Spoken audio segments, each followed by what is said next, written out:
CMMS Radio talks about all things CMMS, computerized maintenance management software, focused on maintenance management.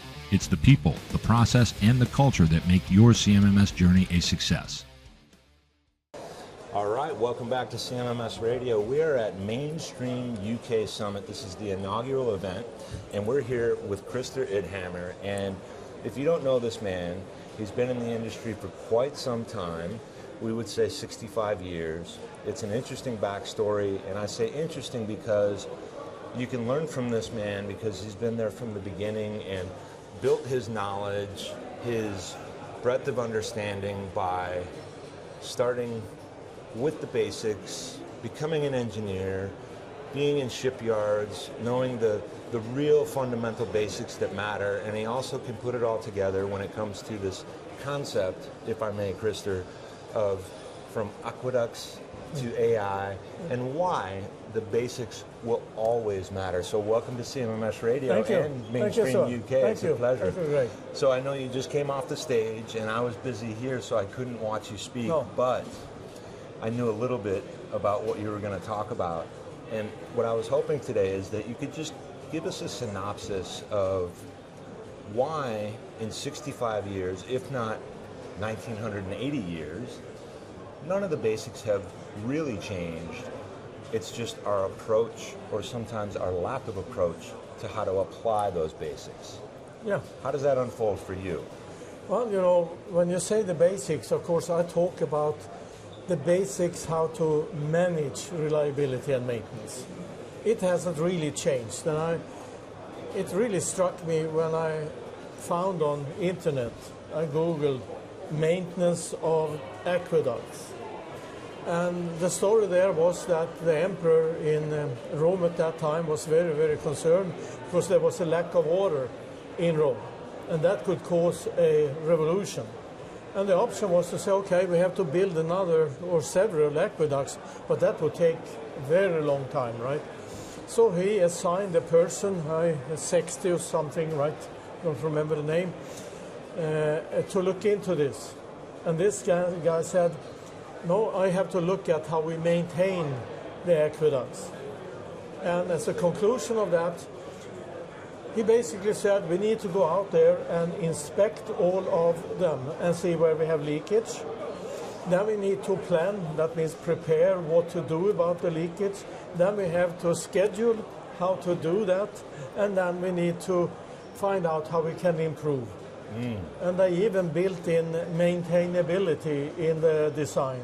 So there were access ports where they can go in and do inspection of those aqueducts.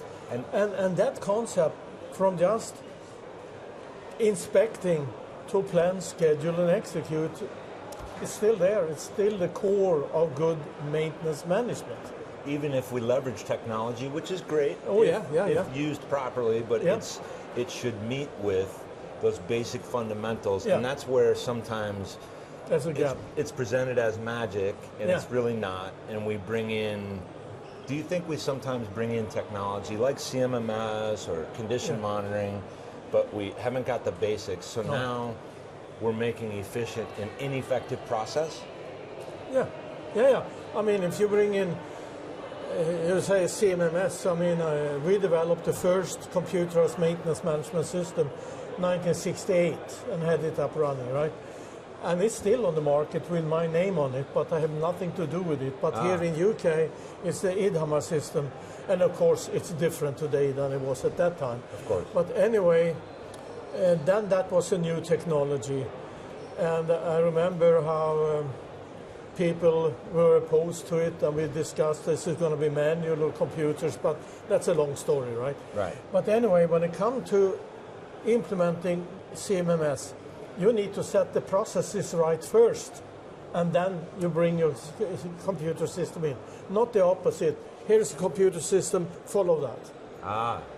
And I've been involved that we are totally independent today, so we don't sell any computer system or anything, but we have often helped companies get ready for them, right? Yes. And technology, I love technology. My gosh, I'm a gadget person, as you know, and I introduced new technology in China, in India, in a lot of African countries and so forth, and then it was things like SPM, shock pulse measurement, infrared measurement, and those technologies are well established today. They're kind of very common. Yeah. And I don't think anyone today can say we can manage maintenance in an efficient way without a computer system. It's not a question. Of course we need to have that. Now we just have to choose which one. Yes. That's another thing. And there's so many. Yeah. And so like for someone like you, or your son Tor, and there's so many people that actually really understand the basic principles and how they connect into the process or processes. Yeah. It wouldn't necessarily matter what technologies they had for a CMMS for you or some of the people you work with to say, okay, this is how this works, this is how you work, this is how you should use this technology, and that's the way it should be done. As opposed to, do you think a lot of companies have a tendency to take the maybe unsuspecting or uneducated client and change their work processes to match what they know because they just don't know how to understand? Of course. So a lack of maintenance understanding in the technology space. Many times. But all the computer systems you have on the market, they can do anything you want to. I mean, it's and some people say they are not user friendly. That's not the thing. The thing is, I don't want to follow that process. And that's people. I mean, maintenance people are very often very opinionated and strong-minded and great people because of that. Yes. Because of that. And, so like when I get to talk to you, like my cheeks already hurt because you make me want to smile because I know I'm going to get a very direct and real answer to my questions, whether it's a strong question or a simple question. And I think the message we want people, and my job is for people to hear, from someone like you, that don't forget, neglect, or misunderstand the people portion, because that's your actual secret. That's what's actually going to make you a reliable organization. You can have all the technology in the world, but I talk to so many clients, and many of them, as an example, are being about 30-35% totally reactive, right? But top management talks about AI. We need to get AI. We need to do that and that and that. And then the focus becomes different, right? Because then you forget the basics. You need to straighten out. Why do we have so much reactive maintenance? That's what you have to focus on. And then bring in the technology, right? Yes. When you solve that. Yes. I have so many examples on that, And like AI, I believe in all these things, and they are coming. But I talked to a client who said, well, we're going to use AI to find the failure patterns on our equipment, so then we know when to replace the parts. And I said, well, that means that you have to run them to failure about 5 years. So you have data for 5 years of failures. Right, Otherwise you will not be able to use it. And if you would do that, you will find that most probably 70% of the failures are totally random anyway, so you couldn't use it.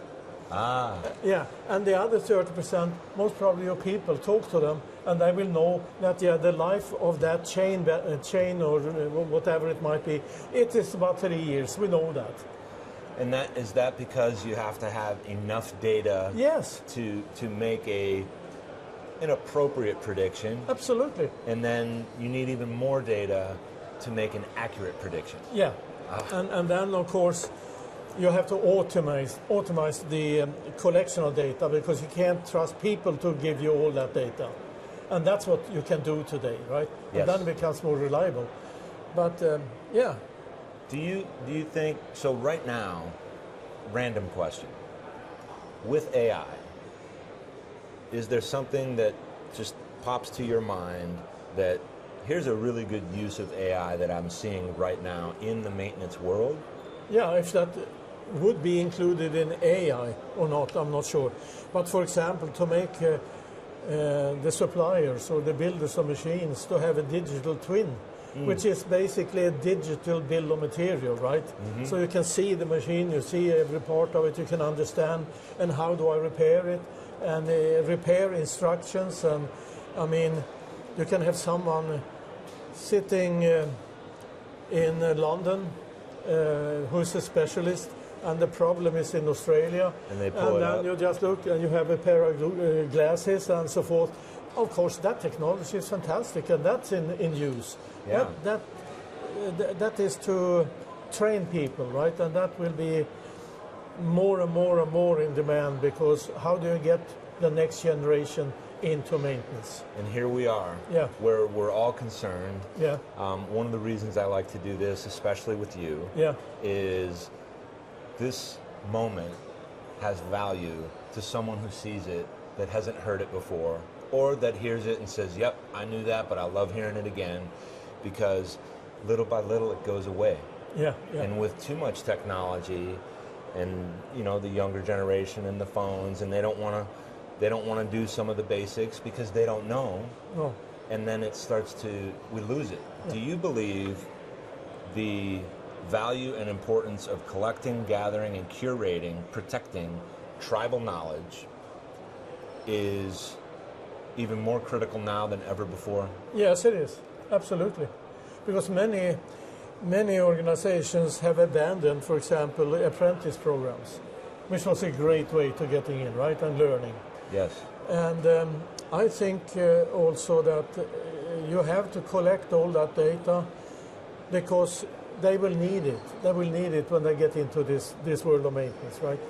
Another thing is that I believe that trade schools should have the same support as our colleges in the United States.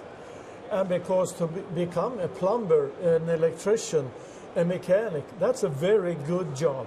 Very good. Because everything is going to need maintenance, whether you automate it or not, right? And it's good money, and you get to have satisfaction every day with a new problem in a different environment. Yeah. That's And you can another start thing. your own company if you're a good electrician. I mean, try to find an electrician just for your house and so forth, right? Yeah.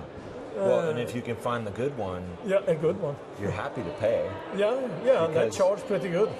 as they should, Yeah. because Even if to it's fix your dishwasher in a home, it costs you about $250 an hour. Yeah, I've done one time with the refrigerator. Yeah. And at first I tried to teach myself, and then I said, wait a minute, I don't want to ruin this refrigerator, so I made the call. Yeah.